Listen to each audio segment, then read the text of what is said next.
we have seen MAGA Republican officials who don't believe in the rule of law. I haven't heard about the Hatch Act. I just now saw something on here about Karine Jean-Pierre. Apparently she said something about the MAGA Republicans, and apparently that was a violation of the Hatch Act. If you could do me a favor and like this video, that would be amazing. If you share it, that's cool too. But if you can watch it for at least 5 minutes, that will really help. And I want to be respectful of your time. If you don't have time to do it, that's cool too. But it would be appreciated if you do. All right, so I want to see something about this because they're saying KJP was accused of violating the Hatch Act. A government watchdog is accusing White House Press Secretary Karine Jean-Pierre of violating the Hatch Act by repeatedly calling out MAGA Republicans ahead of the 2022 midterm elections. Unfortunately, we have seen MAGA Republican officials who don't believe in the rule of law. They refuse to accept the results of free and fair elections. Oh, the irony. They refuse to accept. So, and that's one thing that really rubbed me the wrong way, because you remember when Hillary lost to Barack? Remember? You remember? When she lost to Barack, she was pissed and she was not accepting it at all. When it's like when people lose, they start, kicking the dirt and complaining and pouting. But when somebody else is doing the same thing and they actually have cause to do it, then you say they're crying, they're not accepting the elections. But we're going to get on that later. Since Jean-Pierre has repeatedly cited the act to avoid answering questions. The Hatch Act, I am covered on the Hatch Act. So look, I need to be careful. The Hatch Act, I'm covered by the Hatch Act. I am covered by the Hatch Act, which I'm happy to say over and over again.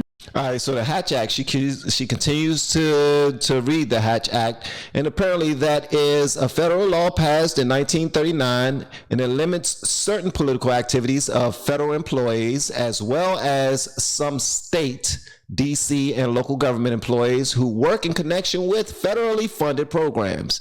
The law's purposes are to ensure that federal programs are administered in a nonpartisan fashion, to protect the federal employees from political coercion in the workplace, and to ensure that federal employees are advanced based on merit and not based on political affiliation. So she is violating the Hatch Act if she's constantly pointing out MAGA Republicans.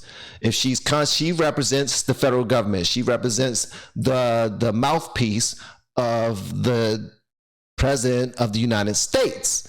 And if she's constantly putting down a certain group of individuals who are voters and citizens of this country, then that's a violation. Unless I'm wrong, please break it down. Because we believe in the rule of law here. I'm going to be very careful from here, as you know, because we are covered by the Hatch Act, and I'm not going to speak further to his process because we are covered by the Hatch Act, so I'm not going to speak to politics. As you know, we follow the Hatch Act here in this administration. So we're not going to speak on politics? What? Why does she have to keep on saying that? See, that right there is just, I don't think you're supposed to say it. Like, it's supposed to be just something, it's supposed to be a part of what you do. It's supposed to be just being fair, considering everybody as equal. That's it. As equal. All right? Don't point out one specific group in support of or against, and you're good. You ain't got to speak on it. You can't say, well, because of the Hatch Act, I'm not going to speak on that. No. Give your opinion. You've been doing it all along. That's all you do is give your opinion, lacking any facts. Outkick Tommy Lamb is not bound by the Hatch Act. She joins us now. What do you make of this selective self-enforcement by KJP of the Hatch Act? Oh, my goodness. A Democrat is going to violate a law or a policy and there will be zero repercussions or consequences? Todd knocked me over with a feather. I never could have predicted that. Hey, listen, of all of everything that Karine Jean-Pierre has done done from that podium, from that lectern, from that stand.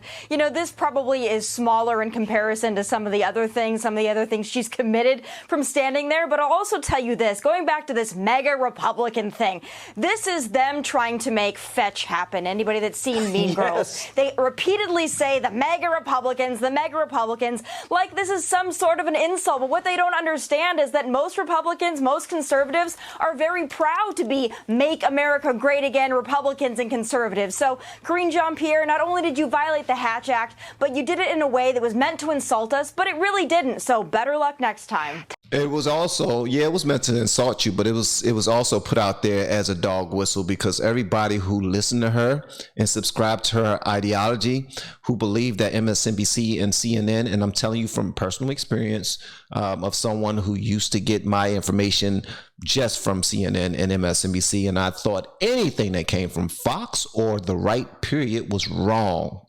That's how I judged it. So whatever you gave me, it came through like one of those school teachers on Charlie Brown. Wah, wah, wah, wah, wah, wah, wah, wah, wah, wah, wah, wah. That's what I heard whenever a Republican was talking about anything. So when she says MAGA Republicans, and she's making it a bad thing, yeah, she wants to throw an insult at the people who are MAGA Republicans, but it's more so trying to feed her base so that they think that anything MAGA is bad. Anything MAGA is bad. It's like when she says MAGA Republicans, it's her tapping into her Hillary Clinton when she said basket of deplorables. Tommy, a new poll found that 80% of Democratic primary voters think that President Biden should debate RFK Jr. and Marianne Williamson, and that includes 72% of his own supporters. And I have a feeling that if California Governor Gavin Newsom got in the race, that those numbers would go up even more. Here is the governor on 2024 yesterday with Sean Hannity. Watch this. There are people urging you to run for president and primary him. Am I wrong in my assumption? Well, my phone's been lighting up how well he did with the UK Prime Minister. My phone lit up and how he that's a nice duck. McCarthy on the debt ceiling. Your phone light up? My phone lights up with Republican friends saying, you know what?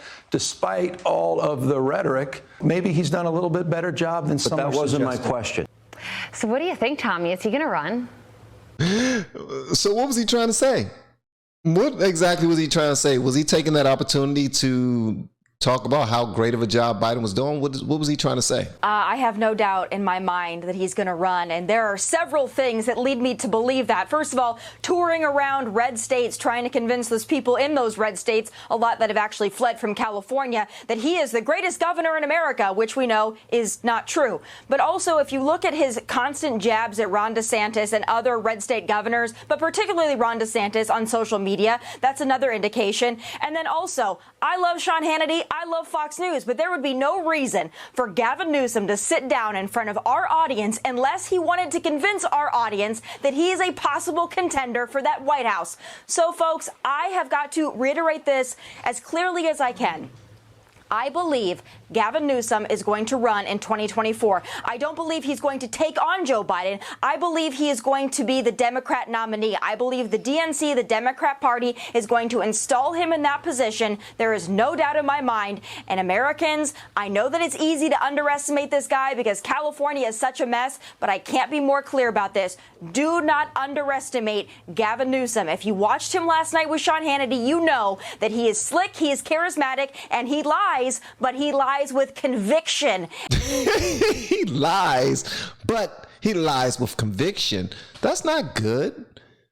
He's slick, he's charismatic, and he lies, but he has some, some charisma in his lies. It's sexy lies. It's sexy lies. From what I'm reading right now, someone who says that they lived in California and still have family there, they consider Newsom to be absolutely a horrible governor and has caused a ton of problems. And if he was president, folks will be wishing for Biden again. That's from somebody who knows a bit about California.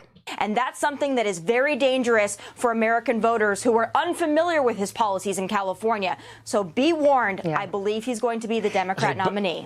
And if he's blasphemous with his faith, we already have enough of that, man. we have enough of having people in office who can give a daggone about God. They don't care about religion or spirituality or any of that. They just care about, okay, everyone can play. All right, we'll make new rules. All right, and if you're against the new rules, then you are the bad person. I'm gonna show y'all a video that just blew my freaking mind yesterday, and man, it's gonna be on another video, obviously. But yeah, y'all let me know whatever y'all want me to know about that video, man. That was dope, and hopefully you share it, and hopefully you like it. Okay, love y'all. See you on the next one.